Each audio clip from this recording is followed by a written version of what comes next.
আউযুবিল্লাহি মিনাশ শাইতানির রাজিম বিসমিল্লাহির রহমানির রহিম আলহামদুলিল্লাহি রাব্বিল আলামিন ওয়াসসালাতু ওয়াসসালামু আলা আশরাফিল আমবিয়া ওয়াল মুরসালিন ওয়া আলা আলিহি ওয়া আসহাবিহি আজমাইন। প্রথমেই ইসলামী চিন্তা ও গবেষণা ইনস্টিটিউটকে ধন্যবাদ জানাই আজকের এই সেমিনারের আয়োজন করার জন্য। সেই সাথে ধন্যবাদ জানাই আপনাদের সবাইকে যারা এখানে অনেক কষ্ট করে আজকের এই সেমিনারে এসে উপস্থিত হয়েছেন। তো আমি সবসময় যেই কথাটি বলি যে একটি দেশ জ্ঞান এবং চিন্তা ছাড়া কখনোই চলতে পারে না। সেই অর্থে জ্ঞান এবং চিন্তা হচ্ছে একটি জাতির অন্টোলজিক্যাল বেইস। অন্টোলজিক্যাল বেইস বুঝেন তো নাকি? অস্তিত্ব। তো এই যে এই ধরনের কর্মকাণ্ড বা এই ধরনের কর্মকাণ্ড যত বৃদ্ধি পাবে আমরা আমাদের অস্তিত্বের জানান তত বেশি করে দিতে পারবো। তো সেই অর্থে যেহেতু আজকের বিশ্ব সভ্যতায় আমাদের কোনো নাম নাই, আমাদের কোনো অবদান নাই, আমাদের এই সকল কার্যক্রমের মধ্য দিয়ে আমরা ইনশাল্লাহ শুধুমাত্র আমাদের অঞ্চলে নয় সমগ্র বিশ্বে আমাদের অস্তিত্বের জানান দেব। তো আপনাদের এই উপস্থিতি এবং এই সেমিনার এই কথার প্রমাণ করে যে আমরা সেই দিকে হাসছি, তাই না? যেমন আরবি ভাষায় একটা কথা আছে, একটা কথা না তো, এটা হচ্ছে একটা প্রবাদ, ওয়া ইদা রাইতা মিনাল হিলালি নামুয়াহু আইকানাত সাইয়ুসিরা বাদরান কামিলান। যে যখন তুমি আকাশে বাঁকা চাঁদ দেখবে তাহলে তুমি ধরে রাখো যে অচিরেই কি সেই চাঁদ পূর্ণিমার চাঁদে রূপান্তরিত হবে। তো আমরা দৃঢ়ভাবে বিশ্বাস করি আমাদের এই ছোট ছোট কর্মকাণ্ড এবং এই ছোট ছোট সেমিনার একদিন আমাদের এই দেশকে, আমাদের এই জাতিকে বিশ্বের মঞ্চে সবচেয়ে সম্মানিত এবং মর্যাদাপূর্ণ জাতি হিসেবে অবস্থান করার জন্য তৌফিক দান করবে। তো আলোচনার শুরুতেই স্মরণ করতে চাই গাজার সেই সকল শহীদদেরকে যারা একটা পৃথিবীর সবচেয়ে বর্বর তথাকথিত সভ্যতার বিরুদ্ধে লড়ে যাচ্ছে। আজকে আমরা এসি রুমে বসে, একটা ছাদ আছে, এখানে বসে কথা বলার সুযোগ পাচ্ছি। তাদেরও তো এরকম বিশ্ববিদ্যালয় ছিল, তাই না? কিন্তু সেগুলা কি হয়েছে? মাটির সাথে মিশিয়ে দেওয়া হয়েছে। আমরা এখান থেকে তাদের পক্ষে আমাদের সর্বাত্মক সমর্থন ঘোষণা করছি এবং তারাও যাতে আমাদের মতো করে এইভাবে সুন্দর হলরুমে বসে জ্ঞান চর্চা করতে পারে সেই নিশ্চয়তার বিধান আমাদেরকে করতে হবে। তো আমাদের আজকের টপিক হচ্ছে, যেমনটা দেখতে পাচ্ছেন, জ্ঞান, মানুষ ও বিশ্ববিদ্যালয়।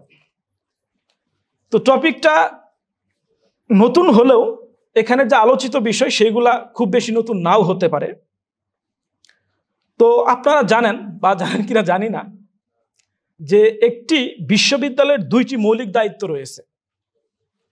একটি হচ্ছে জ্ঞান ও চিন্তা তৈরি করা, আর অপরটি হচ্ছে মানুষ তৈরি করা। এখন এই দুইটা কাজ সে কিভাবে করবে?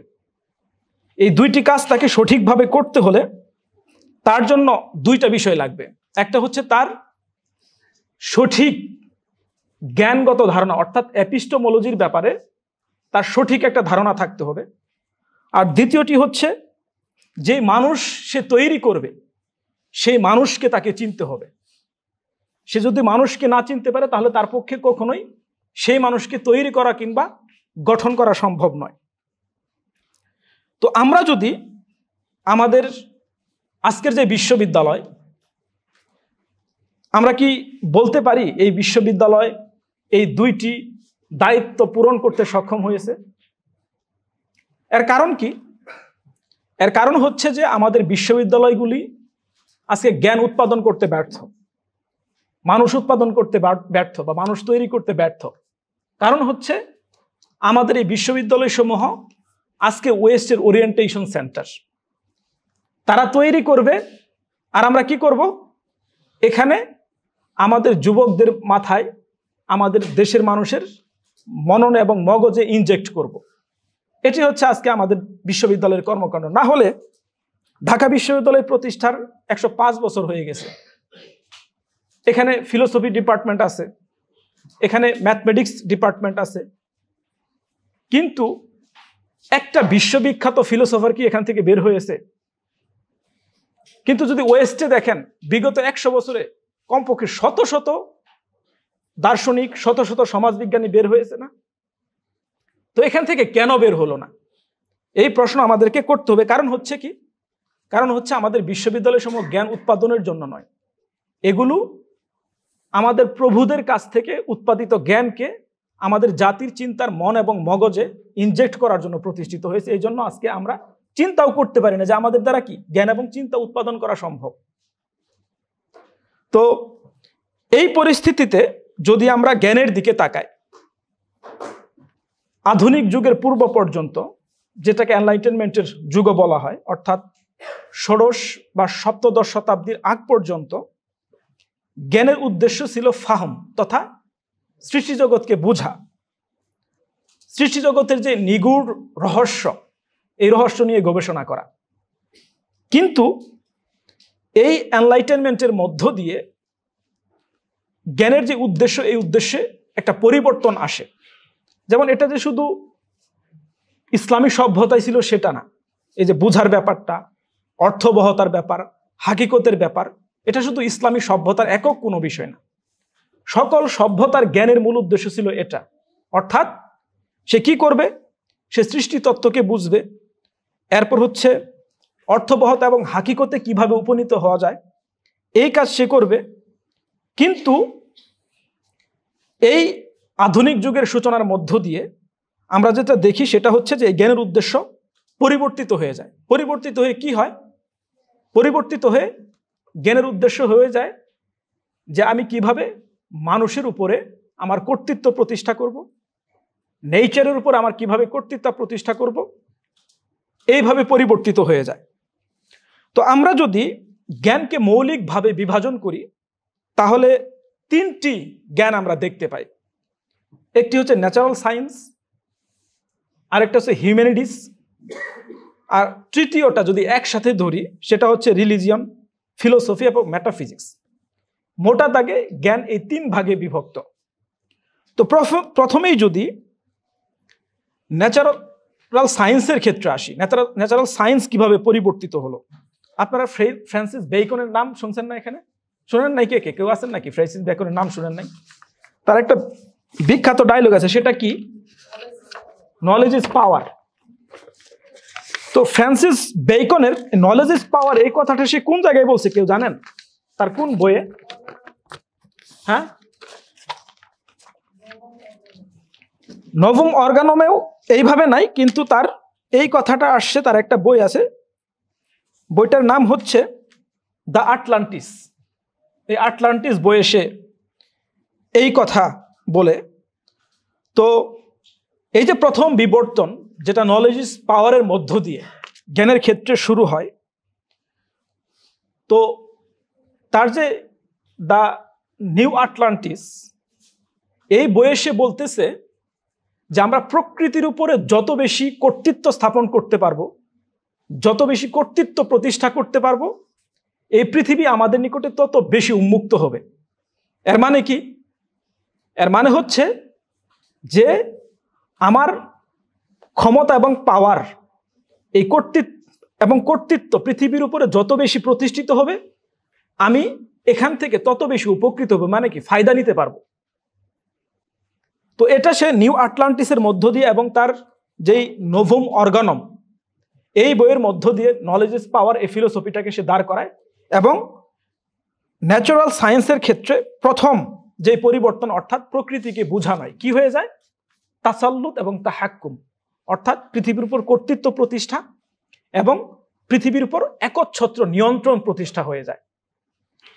তো এটা শুধুমাত্র ন্যাচারাল সায়েন্সের ক্ষেত্রেই নয়, এটা পরবর্তীতে অন্যান্য জ্ঞানের ক্ষেত্রেও আমরা দেখতে পাই। যেমন হিউম্যানিটিস এবং সোশ্যাল সায়েন্স, এই দুইটার ক্ষেত্রে যদি দেখি, এটা এমিলে দুরখাইমের মাধ্যমে, যেটার উদ্দেশ্য হওয়ার কি ছিল? উদ্দেশ্য হওয়ার কথা ছিল সোসিওলজির মাধ্যমে, হিউম্যানিটিসের মাধ্যমে আমরা মানুষকে বুঝবো। কিন্তু এটা পরিবর্তিত হয়ে কি হয়ে যায়? যে মানুষের উপর নিয়ন্ত্রণ এবং আধিপত্য কিভাবে প্রতিষ্ঠিত করা যায়, এটা এমিলে দুরখাইমের সোসিওলজির মধ্য দিয়ে এই বিষয়টি আমরা দেখতে পাই। তো এখন যেহেতু এমিলে দুরখাইম সোসিওলজির মাধ্যমে, এরপরে হিউম্যানিটিসের মাধ্যমে মানুষের উপর কিভাবে কর্তৃত্ব প্রতিষ্ঠা করা যায় এই থিওরি এবং তত্ত্ব দাঁড় করাচ্ছেন। তো এটা আমাদের উপরে কিভাবে আসতে পারে? এটা আমাদের উপরে এসেছে কিভাবে? শোষণের মাধ্যমে, সাম্রাজ্যবাদের মাধ্যমে এবং এক একটা প্রক্সি ওয়ারকে চাপিয়ে দেওয়ার মধ্য দিয়ে আমাদের উপরে সোসিওলজি এবং হিউম্যানিটিসের এই যে প্রভাব, এটাকে প্রতিষ্ঠিত করা হয়েছে।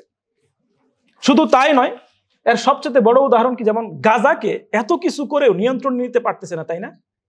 ট্রাম্প কত কি বলল, কিন্তু গাজাবাসীর সেই ছোট্ট ছোট শিশুদের কি কথা, যে এখান থেকে একটা জায়গায় যেতে পারে, সেটা যদি কি হয়, জান্নাত হয়। তাদের উপরে কি তাহলে তাদের এই কর্তৃত্ব প্রতিষ্ঠা করতে পারছে? পারে নাই। এই জন্য তারা কি করছে, হিরোশিমা এবং নাগাসাকিতে যেই পরিমাণে বোমা ফেলা হয়েছে এর চাইতে কয়েক শতগুণ বোমা গাজার উপরে ফেলা হয়েছে না? কিন্তু গাজা কি, আহালুল গাজ্জা আহালুল ইজ্জা, তাদের ওই সোসিওলজির মধ্য দিয়ে তাদের ওই বিভিন্ন ধরনের অস্ত্র কি করতে পারে নাই, গাজাবাসীর উপরে নিয়ন্ত্রণ প্রতিষ্ঠা করার জন্য তাদের এই সকল কোনো কিছু যথেষ্ট হয় নাই। তো আমরাও যদি আমাদের ইমানকে এইভাবে তাজা করতে পারি, তাহলে ব্রিটিশরা যে এইভাবে লেজ গুটিয়ে পালিয়েছে, এখনো যারা আমাদের উপরে কর্তৃত্ব প্রতিষ্ঠা করতে চায় তারাও কি করবে, সময়ের ব্যবধানে পালিয়ে যাবে ইনশাআল্লাহ। তো একই সাথে এই যে ন্যাচারাল সায়েন্সের যে এই পরিবর্তন তিনটা ফলাফল নিয়ে আসে। সেটা হচ্ছে কি, সেটা হচ্ছে আনলিমিটেড পাওয়ারের আকাঙ্ক্ষা, 2 নম্বর হচ্ছে আনলিমিটেড ক্যাপিটালের আকাঙ্ক্ষা, আর 3 নম্বর হচ্ছে আনলিমিটেড উইপন। তো এই যে আনলিমিটেড পাওয়ার, আনলিমিটেড ক্যাপিটাল এবং আনলিমিটেড উইপন, এটা তারা তাদের যে বর্তমান টেকনোলজি এটার মধ্য দিয়ে এক এক করে কি করেছে, তারা অর্জন করতে সক্ষম হয়েছে। তো আমি এটা ডিটেইলসে যাচ্ছি না যে আনলিমিটেড পাওয়ার তারা কিভাবে অর্জন করেছে, আনলিমিটেড ক্যাপিটাল তারা কিভাবে অর্জন করেছে। যেমন যদি শুধুমাত্র ইকোনমিক্সের ক্ষেত্রেই ধরি, তারা লিবরের মধ্য দিয়ে, এরপর হচ্ছে ওয়ার্ল্ড ব্যাংকের মধ্য দিয়ে, এরপরে হচ্ছে বিভিন্ন ধরনের কি বলে স্ট্যান্ডার্ড এবং পুরস বা এই টাইপের যে প্রতিষ্ঠানগুলো আছে, যেগুলোকে তারা মান নিয়ন্ত্রণ প্রতিষ্ঠান হিসেবে বলে থাকে, এগুলোর মধ্য দিয়ে কি তার ইকোনমির বা অর্থনৈতিক ব্যবস্থাপনার একচ্ছত্র আধিপত্য তাদের হাতে। এবং উইপেনের ক্ষেত্রে যদি আসি, পৃথিবীতে সবচেয়ে বড় অস্ত্র রপ্তানিকারক দেশ কোনটা? আমেরিকা। কারণ কি, পৃথিবীর যত বড় বড় ল্যাবরেটরি সবগুলা কোথায়? সবগুলো আমেরিকাতে। তো এইভাবে সে ন্যাচারাল সায়েন্স এবং সমাজ বিজ্ঞানের জ্ঞানের উপরে আধিপত্য প্রতিষ্ঠা করে এই জ্ঞানের লক্ষ্য এবং উদ্দেশ্যকে পরিবর্তন করে দিয়ে সে কিসের মালিক হয়েছে? আনলিমিটেড পাওয়ারের মালিক হয়েছে, আনলিমিটেড ক্যাপিটালের মালিক হয়েছে এবং আনলিমিটেড উইপনের মালিক হয়েছে। তো এই যে ন্যাচারাল সায়েন্স আজ মানে অডেল, অর্থ উপার্জন ও অস্ত্র তৈরির সেক্টরে পরিবর্তন হয়েছে, এটা ইন্ডাস্ট্রিয়াল রেভলিউশনের মধ্য দিয়ে শুরু হয়। এবং এই ইন্ডাস্ট্রিয়াল রেভলিউশনের মধ্য দিয়ে বিজ্ঞান প্রযুক্তির সাথে মিলিত হয়ে প্রকৃতি এবং মানুষকে যে শোষণ করছে সেটা না, আজকে তার অস্তিত্বকে হুমকির মুখে ফেলে দিয়েছে। মানুষ আজকে অস্তিত্বের হুমকির মুখোমুখি না? উত্তর কোরিয়ার এক পাগলের হাতে কিছু পারমাণবিক বোমা, পুতিনের হাতে পারমাণবিক বোমা, আর ট্রাম্পের হাতে পারমাণবিক বোমা। এই 3 জনের হাতে কি আজকে মানব জাতির ভবিষ্যৎ? 3 পাগলের হাতে কি 3টা চাবিকাঠি দেওয়া। এইভাবে কি করা হয়েছে? সমগ্র মানব জাতির অস্তিত্বকে আজ হুমকির সম্মুখীন করে দেওয়া হয়েছে। তো এই যে প্রযুক্তি, এটা ন্যূনতম মূল্যবোধ, ন্যূনতম আখলাক এর মধ্যে না থাকার কারণে এবং এর থেকে দূরে সরে যাওয়ার কারণে আজকে আমাদের সেগুলোকে নিয়ন্ত্রণ করার কথা ছিল, কিন্তু কি সেগুলো আজকে আমাদেরকে নিয়ন্ত্রণ করা শুরু করেছে। ফলশ্রুতিতে মহান আল্লাহ রাব্বুল আলামিন আমাদেরকে বারবার যে বিষয়টি স্মরণ করিয়ে দিয়েছেন, সেটাই আজকে আমরা দেখতে পাচ্ছি যে কি, ওয়াইদা তাওয়াল্লা সাআফিল আরদি লিইউফসিদা ফিহা ওয়া ইহুলিকাল হারস ওয়ান নাসল, যে তারা যখন এই পৃথিবীর কর্তৃত্ব এবং ক্ষমতাশীল হবে তখন তারা কি করবে?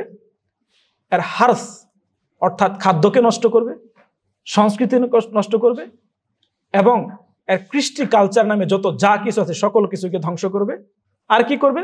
বংশ, এটাকে অর্থাৎ মানব জাতিকে সে ধ্বংসের মুখে ফেলে দেবে। এটা আজকে বাস্তব বহিঃপ্রকাশ হচ্ছে বর্তমানের পাশ্চাত্য সভ্যতা, এবং এটা সে কিসের মাধ্যমে করেছে? জ্ঞানের মাধ্যমে করেছে। জ্ঞান ছাড়া কি এটা সম্ভব? জ্ঞান ছাড়া এটা মোটেও সম্ভব ছিল না। তো এখন আপনারা হয়তো বলবেন যে এই যে নলেজ ইজ পাওয়ার, হ্যাঁ নলেজ অবশ্যই পাওয়ার, কিন্তু এই নলেজ কখন পাওয়ার? নলেজ যখন এটা নিয়ন্ত্রণাধীন থাকে। কিসের নিয়ন্ত্রণাধীন? হক এবং হাকিকতের নিয়ন্ত্রণাধীন থাকে। এটা না থেকে যদি নলেজ ইজ পাওয়ার হয়, অর্থাৎ এই জ্ঞানকে যদি শুধুমাত্র শক্তি হিসেবে বিবেচনা করি, হাকিকত থেকে বিচ্ছিন্ন করে, তখন এই জ্ঞানের উপর ভিত্তি করে বা এই জ্ঞানকে দিয়ে যে প্রশাসনিক ব্যবস্থা গড়ে ওঠে সেটা হয়ে যায় কি? টোটালিটেরিয়ান, যেটার বর্তমান বাস্তব প্রমাণ কি? আমাদের বাংলাদেশ। এরপর কি? এই জ্ঞানকে যদি শুধুমাত্র শক্তি হিসেবে বিবেচনা করা হয়, তাহলে এই জ্ঞানের মাধ্যমে যে আখলাক গড়ে উঠবে, সে আখলাক হবে কি? মেকিয়াভেলিস্ট আখলাক, অর্থাৎ সুযোগ সন্ধানী। এবং সে কি করবে? সে যত বেশি বাটপারি টাউটারি করতে পারবে, তার মানে সে তত বেশি কি মানে হিসেবে বিবেচিত হবে, চালাক হিসেবে বিবেচিত হবে। এমনকি তার এই ক্ষমতা এবং শক্তির উৎস কেউ কখনো জিজ্ঞাসা করবে না। এটাই আজকে আমাদের সবচেয়ে বড় প্রমাণ হচ্ছে আজকে আমাদের এই বাংলাদেশ। এরপরে কি? জ্ঞানকে যদি শুধুমাত্র শক্তি হিসেবে বিবেচনা করা হয়, তাহলে সেই জ্ঞানের উপর ভিত্তি করে যে প্রযুক্তি গড়ে উঠবে, সেই প্রযুক্তি দিয়ে সমগ্র মানবতাকে ধ্বংস করার জন্য অস্ত্রের মালিক হওয়াকে গর্বের বিষয় হিসেবে দেখবে। আপনারা ট্রাম্প আর পুতিনের দুইজনের মোলাকাত দেখছেন না আলাস্কাতে? কি দেখাইছে? এক অর্থে বলতে গেলে কি, আমার কি কি আছে এগুলা দেখে যাও। তো এই যে বিষয়টা, এটা কিসের মাধ্যমে? সে শক্তিকে এইভাবে প্রকাশ করার, বহিঃপ্রকাশের একটা মাধ্যম হিসেবে দেখে থাকে। এরপর যদি আমরা এই শক্তির উপরে ভিত্তি করে রাজনীতি গড়ে ওঠে, সেই রাজনীতি হবে কিসের রাজনীতি? সেই রাজনীতি হবে মানুষকে জুলুম করার এবং মানুষের উপরে অত্যাচার করে যা ইচ্ছা তাই সেটাকে চাপিয়ে দেওয়ার হাতিয়ার। এই জন্য নলেজ ইজ পাওয়ার। কিন্তু কখন? সেটা যখন এই নলেজ নিয়ন্ত্রণ হবে কিসের মাধ্যমে? জ্ঞানের মাধ্যমে এবং আখলাকের মধ্য দিয়ে। তো এই যে জ্ঞান আজকে সম্পূর্ণভাবে ডাটা এবং ইনফরমেশনে পরিণত হয়েছে। কিভাবে? আজকে আপনারা যারা পড়াশোনা করেন, বিশেষ করে আমাদের এই ধরনের ট্রেডিশনাল বিশ্ববিদ্যালয়গুলোতে, সবচেয়ে জ্ঞানী কাকে বলা হয়? যে যত বেশি ইনফরমেশন জানে, তাই না? তো এটা কি আদৌ কোনো জ্ঞান? মোটেও না। তো এটা আমরা পার্থক্য করার আগে বা এটা বুঝে ওঠার আগেই তারা আমাদেরকে পোস্ট নামে 4টি পর্যায় আমাদের সামনে উত্থাপন করেছে। সেটা হচ্ছে কি? পোস্ট ট্রুথ, আরেকটা হচ্ছে পোস্ট মিনিং, আরেকটা হচ্ছে পোস্ট এথিক, আরেকটা হচ্ছে পোস্ট হিউম্যান। এই যে পোস্ট ট্রুথ, এই পোস্ট ট্রুথের আলোচনায় আমি যাচ্ছি না, তবে এই 4টা বিষয়ই আমাদের যেই জ্ঞান, এটার সাথে সম্পূর্ণভাবে সাংঘর্ষিক। যেমন পোস্ট ট্রুথ কি? তার কথা হচ্ছে কি? ট্রুথ বলতে কিন্তু আল্লাহ রাব্বুল আলামিন কি বলতেছেন? হুয়াল হক। আল্লাহ রাব্বুল আলামিন কি? নিজেই হক।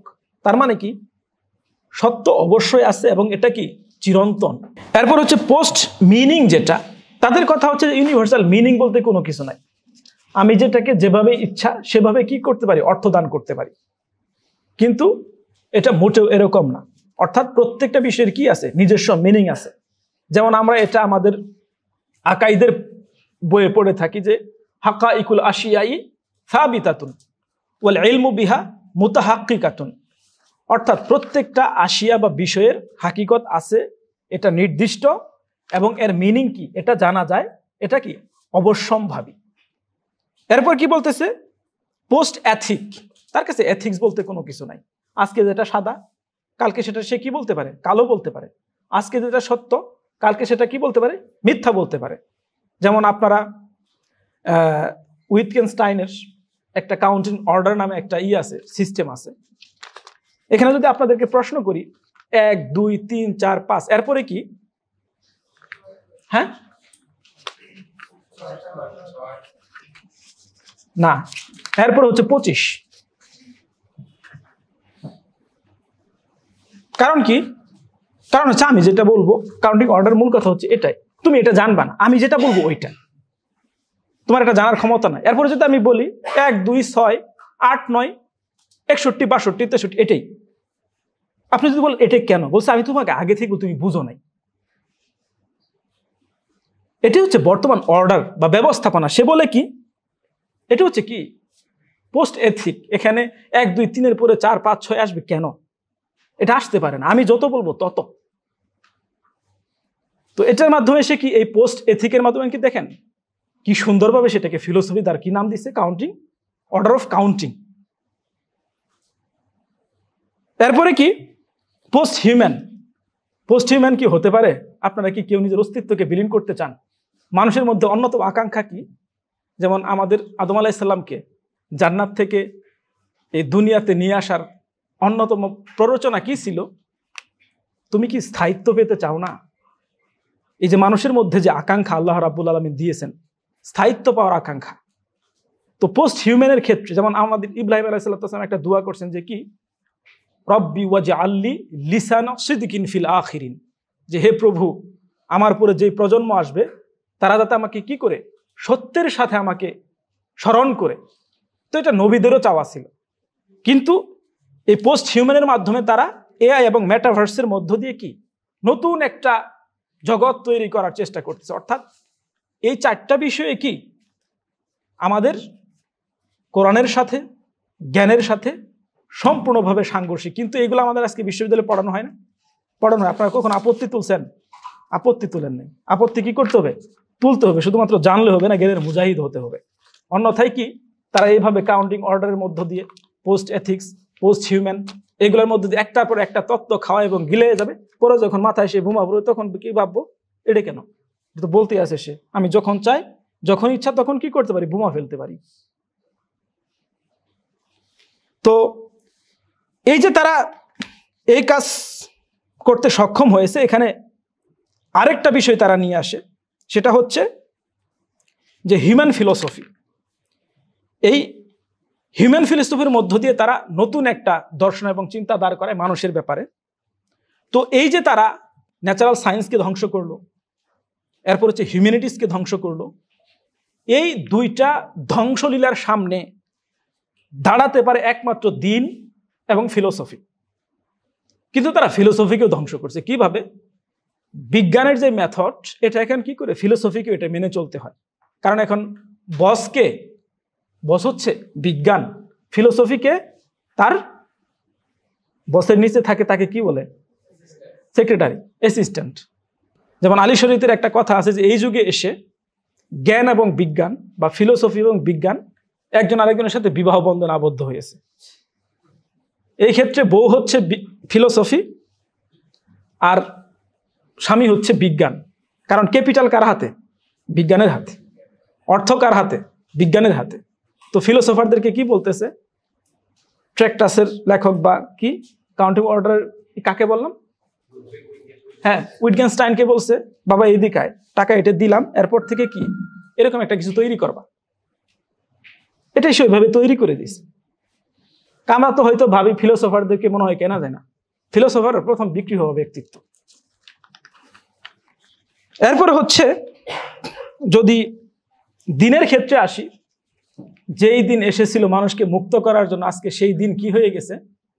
মানুষকে ধর্মের নামে অন্ধ করার জন্য, তাকে শৃঙ্খলের জিনজিরে আবদ্ধ করার জন্য আজকে দিন কি তাদের হাতিয়ারে পরিণত হয়েছে। আজকে দিন কি দিনের মুত্তাবা আছে, অর্থাৎ অনুসরণীয় আছে। আজকের দিন অনুসরণযোগ্য নয়। আজকে দিনকে পালন করেও আমরা কি করতে পারি না, সেই পর্যায়ে উপনীত হতে পারি না, বা দিন যেই জন্য এসেছিল সেই ক্ষেত্রেও আজকে আমরা উপনীত হতে পারতেছি না। তো তবুও কি যত যাই হোক না কেন, দিন যেহেতু আল্লাহ রাব্বুল আলামিন কর্তৃক প্রেরিত, এই জন্য আজকে যে এই জ্ঞানের তার লক্ষ্যচ্যুত হয়ে যাওয়া, মিহওয়ার থেকে ছিটকে পড়া, এখান থেকে জ্ঞানকে আবার তার কক্ষপথে, তার মিহওয়ারে ফিরিয়ে আনতে পারে কি দিন এবং ফিলোসফি, যেই ক্ষমতা আমাদের হাতে আছে। কারণ কি দিনে হক আমাদের কাছে। আমরা যদি কাজ করতে পারি তাহলে কি এই জ্ঞানকে পুনরায় আবার তার কক্ষপথে ফিরিয়ে আনতে পারবো, এবং বিশ্ববিদ্যালয় সমূহ যতদিন পর্যন্ত এইভাবে উপলব্ধি করতে না পারবে ততদিন পর্যন্ত সে ইগনোরেন্স ইঞ্জিনিয়ার তৈরি করার একটা কারখানা হিসেবেই রয়ে যাবে, যেটা খুব দক্ষতার সাথে সে তার এই দায়িত্বকে পালন করে যাচ্ছে। তো এরপরে যে বিষয়টা আমরা দেখি সেটা হচ্ছে যে মানুষ আগে আমাদের যদি শিক্ষা দিতে চাই সেই মানুষকে জানতে হবে, যেটা বললাম যে তাকে জ্ঞানের ব্যাপারে একটা সঠিক তাসাউর বা দৃষ্টিভঙ্গি থাকতে হবে। আরেকটা হচ্ছে কি, মানুষের ব্যাপারে তার সঠিক দৃষ্টিভঙ্গি এবং তাসাউর থাকতে হবে। তো মানুষের ব্যাপারে যদি আসি, মানুষ হচ্ছে কি, মানুষ হচ্ছে এই পৃথিবীর মূল। আল্লাহ রাব্বুল আলামিন এই পৃথিবীর যত যা কিছু করেছেন তাকে কাকে কেন্দ্র করে? মানুষকে কেন্দ্র করে। তো আমাদের এই বিশ্ববিদ্যালয় যদি এই মানুষের ব্যাপারে তার দৃষ্টিভঙ্গিকে সঠিক করতে না পারে, মানুষকে যদি সে না চিনে, তার ছাত্রছাত্রীদেরকে যদি শুধুমাত্র কেরানি বানানো, ব্যুরোক্রেট বানানো এবং কিছু বিসিএস ক্যাডার বানানোর মধ্যে সীমাবদ্ধ রাখে, তাহলে কি তার পক্ষে জীবনেও মানুষ তৈরি করাও সম্ভব না, জ্ঞান তৈরি করাও সম্ভব না। তো এই জন্য তাকে মানুষের ব্যাপারে সঠিক দৃষ্টিভঙ্গি থাকতে হবে। তো আমরা যদি যে কোনো সভ্যতার দিকে তাকাই, ওই সভ্যতার মূল উপাদান যেহেতু মানুষ, আর মানুষকে সে যেভাবে দেখে তার সভ্যতা কি সেভাবেই দাঁড়ায়। তো এই জন্য আমাদের সভ্যতায় বা জ্ঞান উৎপাদন করতে হলে যেহেতু মানুষকে কেন্দ্র করে করতে হবে, এই জন্য মানুষকেও কি করতে হবে? সঠিকভাবে চিনতে এবং জানতে হবে। তো মানুষকে বোঝার জন্য অনেকগুলা জ্ঞানের শাখার উদ্ভাবন হয়েছে। এর মধ্যে একটা হচ্ছে বায়োলজি, যে মানুষকে শরীরবৃত্তি একটা এন্টিটি হিসেবে বা একটা এক্সিস্টেন্স হিসেবে বিবেচনা করে থাকে, সেইভাবে সে বিশ্লেষণ করে। এরপর হচ্ছে সাইকোলজি, সে মানুষের মনোজগৎকে নিয়ে চিন্তা করে বা সেইভাবে মানুষকে ব্যাখ্যা করে থাকে। আরেকটা হচ্ছে সোসিওলজি, সে মানুষকে সামাজিক জীব হিসেবে ব্যাখ্যা করে থাকে। আরেকটা হচ্ছে অ্যানথ্রোপোলজি, যে মানুষকে ঐতিহাসিক অর্থাৎ হিস্টোরিক্যাল দৃষ্টিকোণ থেকে মানুষকে চিনে বা ব্যাখ্যা করে থাকে। তো এই যে তারা যে দৃষ্টিভঙ্গিকে দাঁড় করিয়েছে, এটা তাদের, অর্থাৎ একটু আগে যেটা বললাম সোসিওলজি, তার যেখানে সে মানুষকে বোঝার কথা ছিল, মানুষকে চেনার কথা ছিল, সেখান থেকে সে কোথায় এসেছে? আমি মানুষের উপরে কিভাবে নিয়ন্ত্রণ প্রতিষ্ঠা করব, এই জন্য সে এই জ্ঞানগুলাকে প্রতিষ্ঠা করেছে। তো সেটার আলোকে আমরা যদি এরা মানুষের ব্যাপারে যে সংজ্ঞা দিয়েছে সেটাকে সামারাইজ করি, তাহলে মানুষের এমন একটা সংজ্ঞা আমাদের সামনে এসে দাঁড়ায়। সেটা হচ্ছে কি, মানুষ হচ্ছে এমন সত্তা, যে সত্তা নিজে জানে, ইচ্ছা শক্তি দিয়ে কাজ করে, মূল্যবোধ ধারণ করে, অবস্থান গ্রহণ করে, আগে ভাগে দেখে, পরিশ্রম করে, শিক্ষা দেয়, শিক্ষা গ্রহণ করে, রাষ্ট্র এবং সভ্যতা গঠন করে, এমন একটা সৃষ্টির নাম হচ্ছে কি মানুষ। সে মানুষকে এইভাবে দেখে থাকে, কিন্তু এটাকে সে তৈরি করেছে, যেমন ফ্রেডরিক নিশের ধারণা কি, সুপারম্যানের উপর ভিত্তি করে। এই জন্য সে এখানে কিছু ভালো কথা বললেও, যেহেতু এটা মৌলিক বিষয়ের সাথে সাংঘর্ষিক, এই জন্য কি আজকে আমাদের প্রত্যাশিত যে মানুষ, সেই মানুষও তৈরি হচ্ছে না। তো পাশ্চাত্যের যে এই সুপারম্যানের ধারণা, এই সুপারম্যানের ধারণার মধ্য দিয়ে সে মানুষ, যেমন আপনার সুপারম্যান দেখছেন তাই না, সে কি, সে সকল কিছুকেই, সকল বন্ধনকে ছিন্ন করে কি হইতে চায়? সুপার হতে চায়। যত ধরনের কৃষ্টি কালচার, সামাজিক মূল্যবোধ, এগুলাকে সে কিভাবে দেখে? তার পিঠে একটা বোঝা হিসেবে দেখে। এবং শুধু তাই নয়, মানুষ এবং মহাবিশ্বকে সে কি করেছে? মুখোমুখি দাঁড় করিয়ে দিয়েছে। তো এই যে এই বিষয়টা মাধ্যমে মানুষকে তারা তৈরি করার চেষ্টা করার কারণে, বা এইভাবে মানুষকে, বা এটাকে আইডিয়াল মানুষ হিসেবে তুলে ধরার কারণে, আজকে কি মানুষকে কেন্দ্র করে যে শিক্ষা ব্যবস্থা প্রবর্তিত হয়েছে সেটাও কি নয়, সঠিক নয়। তো এই জন্য আমাদেরকে মানুষের ব্যাপারে যে সঠিক সংজ্ঞা, এটা কোথায় পাবো? এটা মানুষকে যিনি সৃষ্টি করেছেন তার মধ্যে পাবো। অন্য কোথাও পাওয়া যাবে? অন্য কোথাও পাওয়া যাবে না। তো আমরা যদি মানুষের যে সংজ্ঞা, এটা যদি কোরআনের দৃষ্টিকোণ থেকে দেখি তাহলে মানুষের এমন একটা সংজ্ঞা দাঁড়ায়, এটা হচ্ছে কি, হক রুহের অধিকারী, যে সকল কিছুর সাথে নিজের সম্পর্ক স্থাপন করতে সক্ষম এমন উনসিয়াতের অধিকারী, তাকে দেওয়া হয়েছে আকল, ইরাদা এবং স্বাধীনতা। সে হচ্ছে এই দুনিয়ার খলিফা। সে বাশারিয়াত থেকে আদামিয়াতের দিকে এবং আদামিয়াতের থেকে ইনসানিয়াতের দিকে যাত্রা করতে পারে এমন একজন সত্তা, এবং সে হলো ইলাহি ওহির মুখাতাব বা সম্মোদিত ব্যক্তি, এবং সে আদালতকে প্রতিষ্ঠা করে এই দুনিয়াকে বিনির্মাণ করার জন্য একটি মুকাররাম বা সম্মানিত বান্দা। এটা সামারাইজ করলে কোরআনের যে মানুষের ব্যাপারে দৃষ্টিভঙ্গি, এমন একটা দৃষ্টিভঙ্গি আমরা পাই। তো এই বিষয়টাকে আমাদের কি করতে হবে? আমাদের শিক্ষা ব্যবস্থার কেন্দ্রে স্থাপন করতে হবে, অন্যথায় কোন মানুষকে উদ্দেশ্য করে আমরা আমাদের শিক্ষা ব্যবস্থাকে দাঁড় করাবো? এরপরে আরো 3টি বিষয় আমরা মানুষের মধ্যে দেখতে পাই। সেটা হচ্ছে মানুষের মধ্যে প্রকৃতি আছে, অর্থাৎ আমাদের যে রক্ত, মাংস, মেধা, আকল, এগুলা কি? এগুলো হচ্ছে আমাদের বাসারি দিক, অর্থাৎ মানবিক দিক। আমাদের ক্ষুধা লাগে, পানি খাই, কামনা, বাসনা, এই যে এই বিষয়গুলো, যেটাকে তারা বা এটাকে আমরা তাবিয়াত বা প্রকৃতি বলে থাকি মানুষের। এছাড়াও তার মধ্যে আরেকটা বিষয় আছে, যেটা হচ্ছে ফিতরাত, যেটাকে আমরা সবচেয়ে বেশি উপেক্ষা করে থাকি। এখানে যত ধরনের জ্ঞান, যেমন ম্যাথমেটিক্স কি কেন্দ্রিক জ্ঞান? এটা ফিতরাত কেন্দ্রিক জ্ঞান নাকি জিহনি একটা জ্ঞান?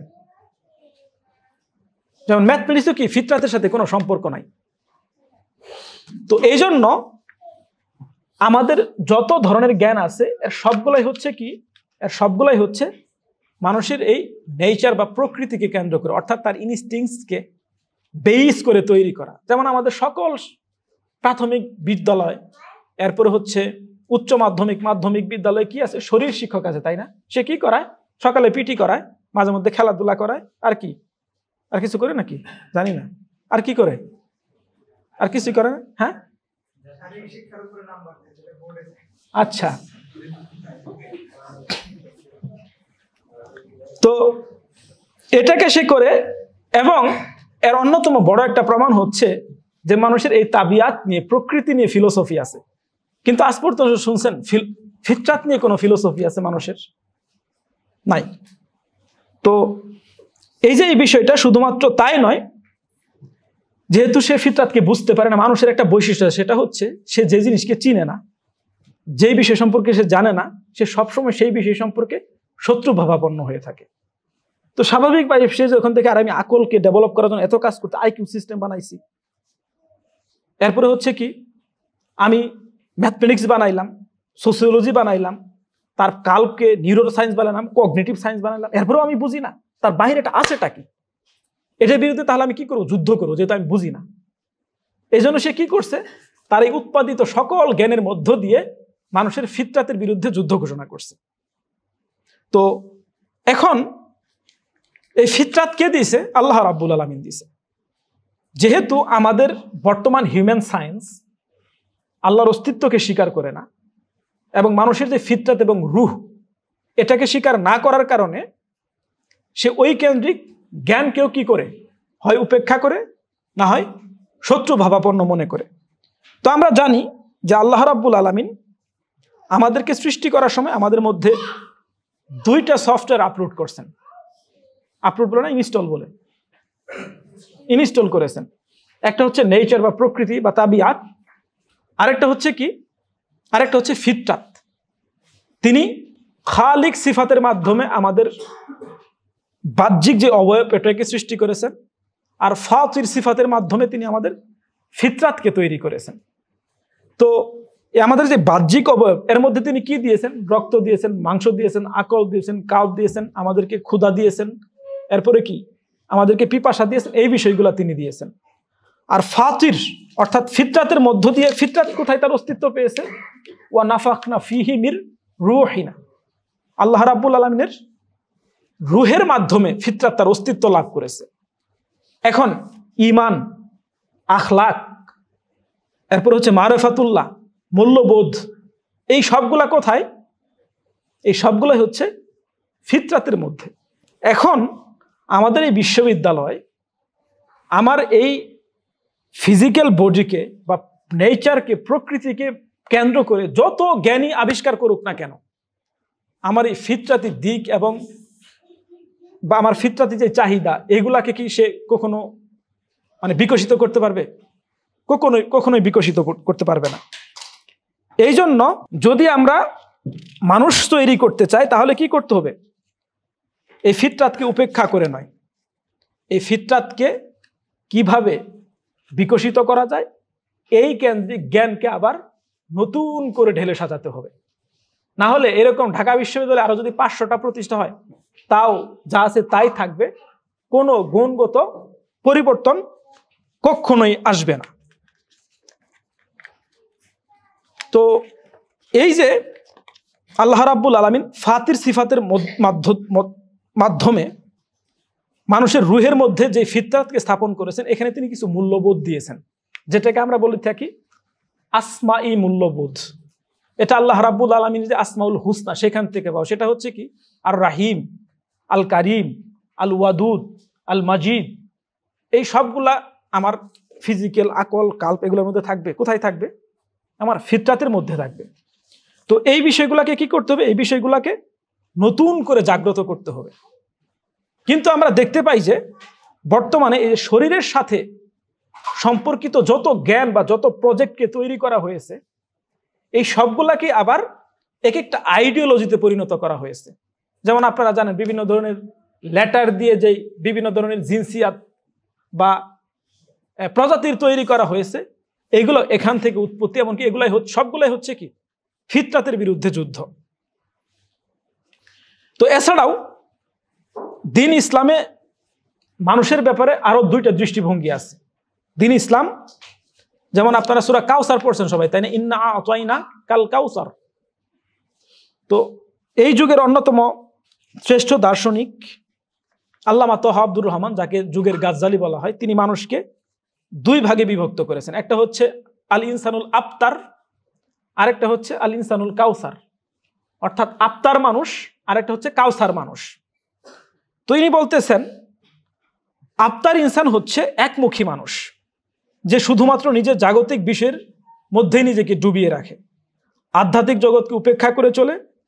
আর ইনসানে কাউসার হচ্ছে বহুমুখী মানুষ, যে আধ্যাত্মিক ও জাগতিক উভয়ের মধ্যেই সমন্বয় সাধন করে চলে।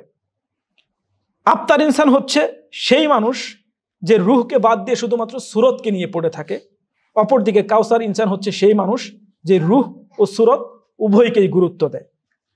তিনি আরো বলতেছেন আবতার ইনসান হচ্ছে সেই মানুষ যে শারীরিক ও জৈবিক চাহিদাকে গুরুত্ব দেয়, কিন্তু ইনসানে কাউসার সকল কিছুর উপরে হাকিকত এবং আধ্যাত্মিকতাকে গুরুত্ব দিয়ে থাকে। আবতার ইনসান হচ্ছে সেই মানুষ যে আখেরাতকে ভুলে শুধুমাত্র দুনিয়াকেই নিয়ে পড়ে থাকে। আর কাউসার ইনসান হচ্ছে সেই মানুষ যে দুনিয়া এবং আখেরাতের মধ্যে সমন্বয় সাধন করে চলে। তিনি আরো বলতেছেন আবতার ইনসান হচ্ছে বরকতহীন, নির্জীব, নির্জলা। আর কাউসার ইনসান হচ্ছে কি? কাউসার ইনসান হচ্ছে বরকতময়, সজীব, এবং সে তার জীবনকে সবসময় ভালো কাজে ব্যয় করে। এটা হচ্ছে কি? ইসলামের আরেকটা দৃষ্টিভঙ্গি। একইভাবে ইসলামে ইনসানে কামিলের ধারণা আছে, আহসানে তাকভিমের ধারণা আছে। এই সবগুলাকে কিসকে বেইস করে, এবং আমাদের ইসলামী সভ্যতার লিটারেচারে ইনসানে কামিল নামে অনেক বিরাট একটা লিটারেচার আছে, যেটাতে একটা লাইব্রেরি ভর্তি করা সম্ভব। কিন্তু আপনারা কেউ এখানে যারা আছেন ইনসানে কামিলের উপরে কোনো বই পড়ছেন? তো এটা কি কার দোষ? কারোরই দোষ না। তো এই যে একটা সিচুয়েশন, এখানে আমাদের কি করতে হবে? সুপারম্যানের ধারণা নয়, বা তারা অন্য অন্য যে ধারণাগুলো নিয়ে এসেছে সেগুলো নয়। আমাদেরকে যিনি সৃষ্টি করেছেন এবং এটার উপর ভিত্তি করে আমাদের যেই জ্ঞান বিকশিত হয়েছে, সেই জ্ঞানের আলোকে আমরা যদি আমাদের শিক্ষা ব্যবস্থাকে দাঁড় করাতে পারি, আমাদের বিশ্ববিদ্যালয়কে দাঁড় করাতে পারি, তাহলে আবার কি আমাদের যে কাঙ্ক্ষিত মানুষ ইনসানে কামিল আবার কি হবে? হাতে বাজারে রাস্তাঘাটে কি করব? আমরা দেখতে পাবো। এমন শাসকও হয়তো আসবে যাদেরকে আমরা গর্ব করতে পারবো, যারা আমাদের দেশকে, আমাদের জাতিকে আবার কি করতে পারবে? আবার বিশ্বের দরবারে উঁচু করে আমাদেরকে তুলে ধরতে পারবে।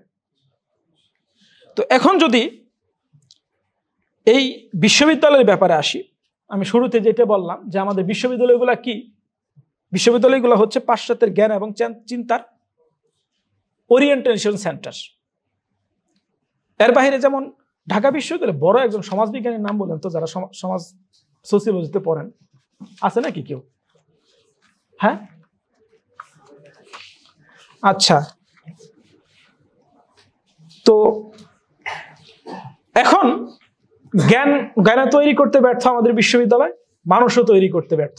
কি তৈরি করতে পারে সে কিছু আমলা আর বিভিন্ন পেশার কিছু মানুষ তৈরি করার জন্য ফ্যাক্টরি আজকে ক্যারিয়ারিস্ট, অর্থাৎ এক অর্থে বলতে গেলে একটু আগে যেটা বললাম কি আফতার ইনসান তৈরি করার ফ্যাক্টরি। তো এখান থেকে যদি বের হয়ে এসে সত্যিকারের মানুষ তৈরির প্রতিষ্ঠান হতে চায়, তাহলে তাকে কি করতে হবে? অর্থবহতার সাথে, মূল্যবোধের সাথে তাকে নিজেকে যুক্ত করতে হবে এবং মানুষকে হাকিকত এবং মূল্যবোধের মাধ্যমে সজ্জিত করাকে তার লক্ষ্য হিসেবে নির্ধারণ করতে হবে, সিঙ্গারা সমোসা খাওয়ানোর জন্য না। এখন আপনারা কি খান? উনি তো চলে গেছে, সমোসাই খান নাকি? আচ্ছা, তো এমন একটা পরিবেশ আমাদেরকে তৈরি করতে হবে যেখানে জ্ঞান এবং মূল্যবোধ কি হাতে হাত ধরে চলবে, যেখান থেকে বের হবে আমাদের যুগের সবচেয়ে শ্রেষ্ঠ চিন্তাবিদরা, শ্রেষ্ঠ দার্শনিকরা, শ্রেষ্ঠ আলেমরা। তো এখন হয়তো আপনারা বলবেন যে ভাই এখন পর্যন্ত হইল না, ভবিষ্যতে কি হবে? না হইলেও অস্তিত্ব টিকবে না। অলরেডি আর্টিফিশিয়াল ইন্টেলিজেন্স চলে আসছে না? এই মাস্টার্স এবং পিএইচডি যে থিসিসগুলা করা হয়, এআই এর চাইতে চোখের পলকে খুব ভালো ভালো থিসিস বানাই দিতে পারে না? তো 2 দিন পরে কি এগুলোর কোনো খাওয়া আছে? কোনো ভ্যালু নাই। তখন কি করতে হবে? বাধ্য হয়ে এই শিক্ষা ব্যবস্থার অবশ্যই কি আনতে হবে? পরিবর্তন আনতে হবে। তো এখন আমরা যদি এই প্রযুক্তিগত যে উন্নয়ন, এই যে আর্টিফিশিয়াল ইন্টেলিজেন্স, এইগুলাকে কাজে লাগাতে পারি, তাহলে আমাদের পক্ষে নতুন একটা দ্বার উন্মোচন করা যাবে। সবসময় মাথায় রাখবেন, এখন এই যুগে এসে আমাকে এমন একটা কিছু করতে হবে যেটা এআই করতে পারে না। এআই কি করতে পারে না? এআই মূল্যবোধ তৈরি করতে পারে না। এআই কি তৈরি করতে পারে না? এআই আদালত প্রতিষ্ঠা করতে পারে না। এআই কি করতে পারে না? কোনো বিড়াল আছে নাকি ঢাকা ইউনিভার্সিটিতে? কুকুর আছে? 2টি আছে। যেমন বিড়াল এবং কুকুরকে একটু পানিও খাওয়াইতে পারে না। এরপরে কি? অর্থাৎ মারহামত নাই এআই এর মধ্যে। এআই কি করতে পারে না? এআই ভালোবাসাও সৃষ্টি করতে পারে না। এআই কি করতে পারে না? যেই সকল মূল্যবোধ সমূহকে মানুষকে মানুষ বানায়, সেই সকল মূল্যবোধও তৈরি করতে পারে না। তার মানে যদি আমরা টিকে থাকতে চাই, আমাদেরকে বাধ্য হয়ে কি, নিজেরা মানুষ হয়নি, নিজেরা কিছু করতে পারে না, এখন বাধ্য হয়ে কি করতে হবে?